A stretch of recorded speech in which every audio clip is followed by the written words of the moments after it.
Hello from my backyard in Auckland, New Zealand, and welcome back to the Two Wheels to Everywhere Adventure Motorcycling channel. Just before we get started, I'd like to apologise for the audio in the last video. It was only recording on one channel, so the sound was only coming out of one side of the speakers. I'm pretty sure I've got that sorted this week, so it'll be much easier to listen to. Thanks. So, as the title of the video suggests, we're going to do a walk around of the bike today. I'm going to show you what modifications have been done to the motorcycle for an 18-month trip, what I've done, what the previous owner did. You're going to see some other bits and pieces that I will discuss in the luggage video or the tech video. So I won't be talking about everything that you see today, but I will cover everything in subsequent videos. Starting with the front of the bike, we've got the windscreen. You'll notice that it's not very tall. A taller windscreen is obviously more useful when you're going down the highway or doing any sort of speed on a motorcycle because it deflects the wind over the top of you. I've decided not to change it, which might be a mistake. I haven't done any touring, so I don't know how fast I'm going to be going or on long roads. In the first part of the trip where I'm going through Australia on long roads, I guess I'll find out whether that's a big mistake or a little mistake or no mistake at all. But given that I don't plan to be going that fast, even when I'm out on the open road, and the fact that I've got nothing to compare it to, I'll just see how I go. Next up is the headlight guard. You can see the little grille over the headlight there. Obviously important for stones coming up and hitting your headlight. You don't want to have a cracked headlight. A whole headlight unit will be hard to replace on the road, so having a headlight guard is exactly what you need. Next we've got the spotlights. You can't see how powerful they are. There's no point turning them on in the daytime, but they're, even one of those spotlights is much more powerful than a headlight on its own. Some people swap out the headlight for an LED headlight, and that's always good. I put on the spotlights more for an emergency. One of the golden rules of adventure motorcycling is don't ride at night. You're in a foreign country, you're in places you've never been before. It's just not a good thing to do. If you do get caught at night, you want to see where you're going and you want to be seen. So having spotlights is definitely an excellent thing to have. But if you can avoid it, you don't want to be riding at night. Next up, we've got the front mudguard brace. That's pretty self-explanatory. If you drop the bike or what have you, it'll save the mudguard from snapping off. I've also got the forks that have been up-spec'd, so it's got better springs and it's also got some dampeners at the bottom of the forks. The dampeners help with the compression and the rebound, which in layman's terms just means that it's not as much of a bumpy ride. One thing that's definitely going to happen when you're adventure riding, whether it's just up the road in the forest or going halfway around the other side of the world, is you're going to drop the bike. So you've got to be prepared for that, and you can even practice falling off your bike, which is good if you're doing it in a grassy paddock or something like that. I wouldn't recommend it on harder surfaces. But one thing you need is bark busters or handlebar protectors, and I'll show you those now. So there you go, that's a bark buster. Now bark buster is just the brand, and what a bark buster or a handlebar protector is actually, excuse the shadows, it's a bit of metal there that, if you can see, goes all the way over and connects onto your handlebar there. Can't see that very well, but it protects your levers. So when you fall off, the last thing you want is for your levers to snap, because that's a world of pain. As you can see, you've got these plastic coverings as well. So and what they do is they deflect the wind when you're riding along so you don't get cold hands. It's probably something you don't think about as a non-biker, but cold hands is one of the worst things you can have while riding a motorcycle, whether it's on the road or on the dirt or anything. When it's explained, it's quite simple. If you've got cold hands, then you haven't got control of the motorcycle. If you haven't got control of the motorcycle, well then you really shouldn't be riding. So those little wind deflectors keep your hands just a little bit warmer from the air that's coming over your hands. But the essential modification you want to have is heated handle grips. I'll show you those now.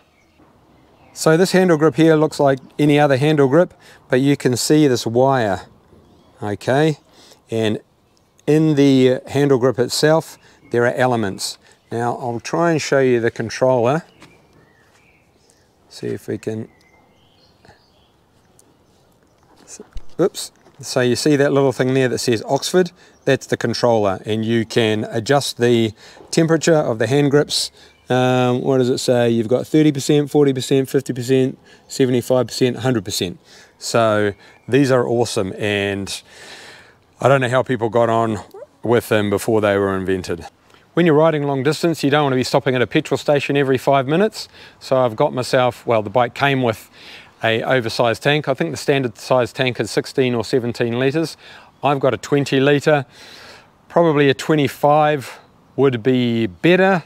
30 is probably too big. The thing you got to remember is it's great having that larger tank and that extra range, but when you fill it up, you've got extra weight on the bike as well. So you want to try and find that sweet spot.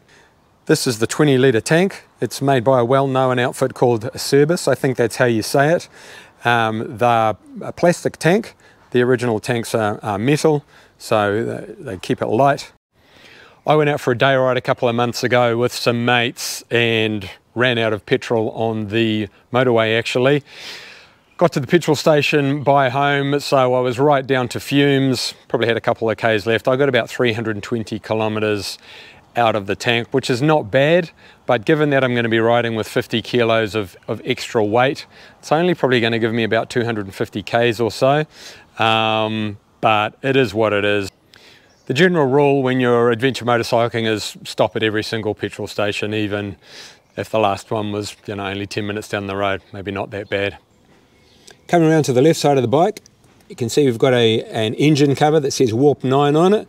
That's just to give the engine a bit of extra protection. We've got a skid plate or a bash plate, protects the underside of the engine. We've got an aftermarket front sprocket cover, and we've got the wide pegs which give you more stability. You'll see here I've got a center stand, and the bike came with the side stand here that you can see, so I got the center stand purely for changing tyres. It's 100% certainty that you're going to get a flat tyre, so having a center stand allows you to raise the front wheel or the back wheel off the ground, so you can whip it on and off a lot easier. Just don't do what I did and buy the cheap one off AliExpress. I got it from AliExpress.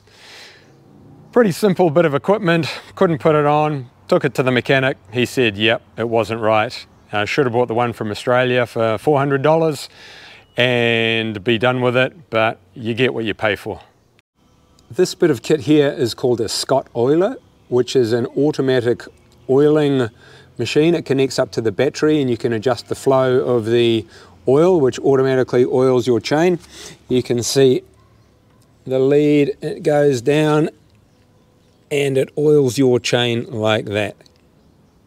Having a well-oiled chain extends the life of the chain and the sprockets as well, which when you're on the road you want your chain and sprockets to last as long as possible, because you're not necessarily going to be able to get a good quality chain and sprockets when your ones give up.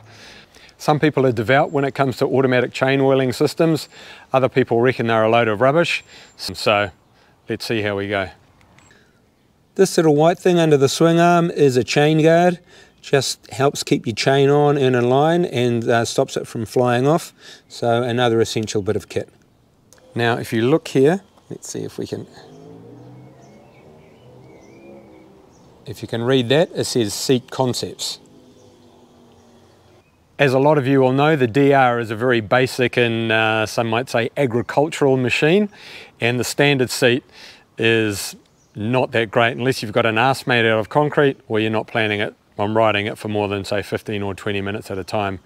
Seat Concepts and other manufacturers make excellent aftermarket seats, and that seat came with it.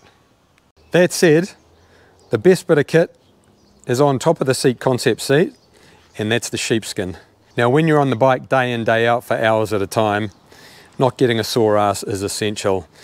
Cheap bit of kit, about 150 New Zealand dollars, and as I said before, absolutely essential. This here is what they call a tail tidy or rear rack or whatever you want to call it. It's just a extender that goes over the back plastic mudguard, and it's good for loading stuff on top of. and that came with the bike. Just coming back to the centre stand, you can see it's held up with a bungee cord. Excellent AliExpress cheap junk, but it does the job, and hopefully I'm not going to need the centre stand too much, but who knows how many punctures I'll get. Okay, it's partly obscured because of the luggage bracket, but you can see, I'll try and get the shadow out of it, there's an aftermarket exhaust there. I don't know if you really need one or not, but it was on the bike. Makes a nice poppy sound. It's sort of loud. That might get annoying after a while, but I'll just have to use extra strong earplugs. Back down to the engine on the right side of the bike. You'll see we've got some engine covers again for this side, and I think that's about it for the engine. Coming around, not sure how well you can see that. It's quite sunny here today, and there's quite a bit of shade, but in front of the oil cooler here, you've got a guard, and just like the headlight, stops stones and what have you flying up into the oil cooler and knackering it. And that's very important because the oil will overheat otherwise, and you don't want that. Almost forgot, the mirror extenders. The mirrors on the DR are famously, shall we say, not well liked. I kind of like them. They're square, they're iconic to the bike, and they do the job. But the arms of the mirrors are quite short, so you can get some mirror extenders, which I'll show you now. If you look here, that's actually the normal length of the mirror. There's this funny little square mirror there, and this is the extender down there. So if I zoom back, you can see it gives you a much further extended mirror, which enables you to see past the bike a lot better. A lot of people get aftermarket whiz-bang mirrors. They're about 350 bucks, and they do all sorts of wonderful things, but a mirror is a mirror. We're not in a fashion contest here. We're going slowly around the world on a motorbike, trying to stay in one piece. I forgot to mention that the levers are short levers.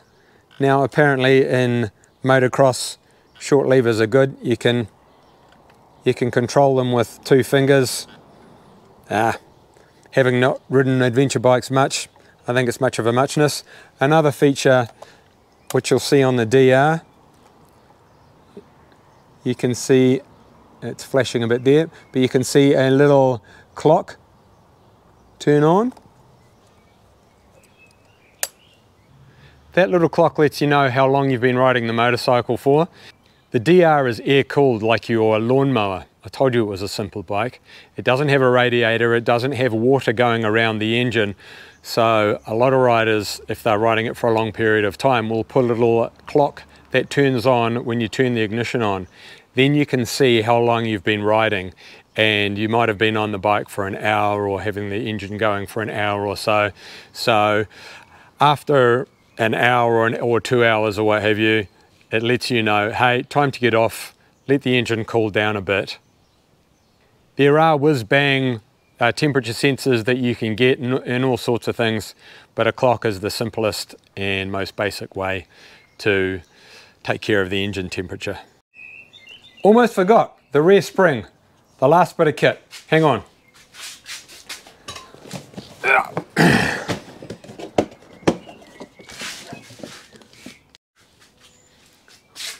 Okay, here we go.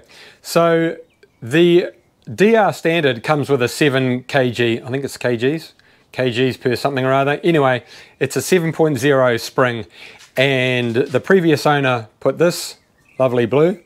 Blue's one of my favorite colors. Put this blue spring on it, which was a 7.5. Unfortunately, that wasn't enough. The original spring is known to be quite soft, so this is good for a single rider just riding around. But because I'm putting 50 kgs of kit on the back, I stiffened it to an 8.5 spring. So the front has got better springs on it, better suspension, the back's got a stiffer spring on it. That should be enough kit to see me around the world. Now, who knows? I might find out that I need something more. I don't think so. I've done some pretty good research, pretty extensive research, so I think I've covered everything. If I haven't, if you've got any suggestions or ideas, please comment down below. I'm always keen to hear suggestions. And of course, improve the ride and make it a more fun and a more safe trip. Thanks for tuning in and learning about the modifications on the bike. Next week I'm going to do the parts and the spares that I need to take with me, and the tools as well. So the parts of the spares and the tools, and that's everything I'll need to fix the bike and when things wear out, and oil filters and air filters and what have you.